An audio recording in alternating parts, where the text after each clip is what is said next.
నీళ్లు తాగినంత ఈజీ. కాని ఒకప్పుడు శబరిమల యాత్ర అంటే భయంగా వెళ్లేవారు.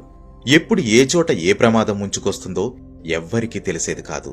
అప్పట్లో శబరిమల వెళ్లటానికి ఏరుమేలి మార్గం అనే ఒక్కదారినే ఉపయోగించేవారు. ఈ దారిగుండానే పూజారులు, సిబ్బంది ఆలయానికి వెళ్లి వచ్చేవారు. పూజారులు స్వామివారికి ప్రత్యేక పూజలు చేసేవారు కాబట్టి వీరు ఎప్పుడు వెళ్లినా గుంపులుగా ఒకే బృందంగా వెళ్లేవారు. శబరిమల పూర్తిగా దట్టమైన అటవీ ప్రాంతం కావడంతో యాత్రకి బృందాలుగా వెళ్లటం అప్పటి నుండి ఆనవాయితీగా వస్తోంది. ఇప్పటికీ అయ్యప్ప భక్తులు అలానే చేస్తున్నారు.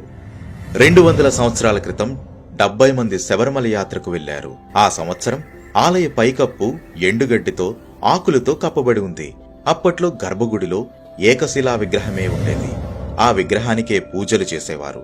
1909లో దేవాలయంలో అగ్ని ప్రమాదం జరిగింది. ఆ పరిస్థితి నుంచి తేరుకుని దేవాలయాన్ని మరల 1909 నుంచి 1910వ సంవత్సరంలో పునఃనిర్మించారు. అప్పుడు ఏకశిలా విగ్రహానికి బదులు పంచలోహాలతో తయారు చేసిన అయ్యప్ప విగ్రహాన్ని ప్రతిష్ఠించారు. అప్పటి నుంచే పంచలోహ విగ్రహానికి పూజలు చేయడం మొదలుపెట్టారు. 1935 తర్వాత భక్తుల సంఖ్య గణనీయంగా పెరగటంతో మకర జ్యోతి దర్శనానికే కాకుండా మండల పూజ కోసం కూడా భక్తులను ఆలయంలోకి ఆహ్వానించారు. కొత్తగా చాలక్కాయ మార్గం, వడిపెరియారు మార్గం ఏర్పడటంతో శబరిమల యాత్రకు వచ్చేవారి సంఖ్య రోజు రోజుకు మరింత పెరిగింది. కేవలం మకర జ్యోతి సమయంలోనే కాక విషు, పంకుని ఉత్తరం, ఓనం వంటి పండుగల సమయంలో కూడా ఆలయ ద్వారాలు తెరిచి ఉంచేటట్లు 1945వ సంవత్సరంలో ఆలయ బోర్డు నిర్ణయం తీసుకుంది.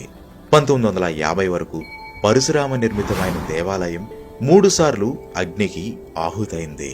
అయినా సరే మరల 1951లో పంచలోహ విగ్రహాన్ని చెంగనూరు నుండి తెప్పించి వేద పండితులు మంత్రోచ్చారణ మధ్య ప్రతిష్ఠించారు.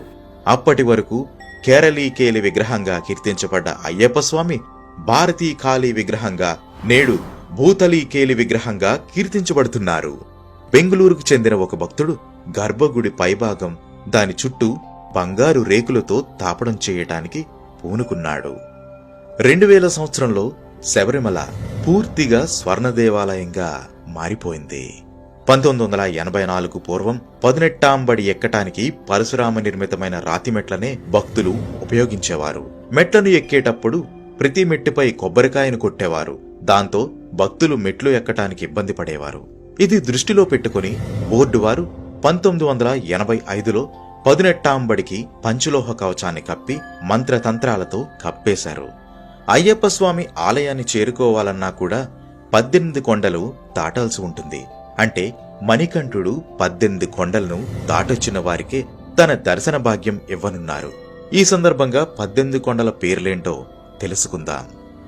పొన్నాంబలమేడు, గౌదవమల, నాగమల, సుందరమల, చిట్టంబలమల, దైలాదుమల, శ్రీపాదమల, కలిగిమల, మాతంగమల, దేవరమల, నీల్కల్మల, దాలప్పార్మల, నీలిమల, కరిమల, పుత్తుసేరిమల, కాలైకట్టిమల, ఇంజప్పారమల, చివరిది శబరిమల. ఈ 18 కొండలు మనలో ఉండే లక్షణాలు, ఉండకూడని దుర్మార్గాలన్నింటికీ సంకేతంగా పండితులు చెబుతారు. అందుకే 18 కొండలు, 18 మెట్లను ఎక్కిన వారికి మాత్రమే దర్శన భాగ్యం కలుగుతుంది. ఇక మణికంఠుడు తన మెట్ల దగ్గర 18 అస్త్రాలను వదిలి వెళ్లడాన్ని పురాణాల ద్వారా తెలుస్తోంది. ఆ అస్త్రాల పేర్లేమిటో ప్రతి అయ్యప్ప భక్తుడు తెలుసుకోవాలి.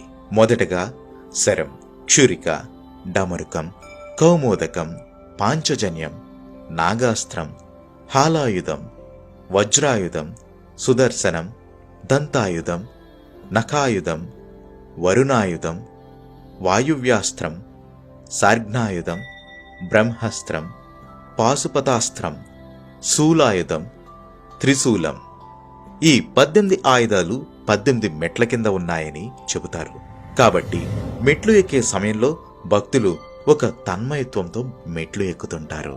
ఇక స్వామివారి ఆభరణాలను పందలంలో భద్రపరిచి ఉంచుతారు.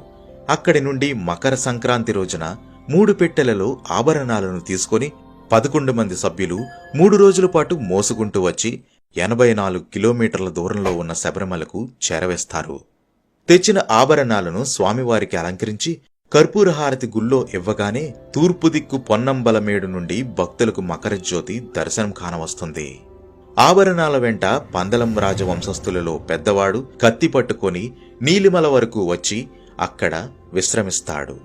తిరిగి జనవరి 20వ తేదీన ఆభరణాలను వెంటబెట్టుకుని పందలం వరకు వెళ్లి వాటిని భద్రపరుస్తారు. ఇది శబరిమల ఆలయానికి ఉన్న పూర్వ చరిత్ర. ఓం శ్రీ స్వామియే శరణమయ్యప్ప. ఈ వీడియోని అందరికీ షేర్ చేయండి.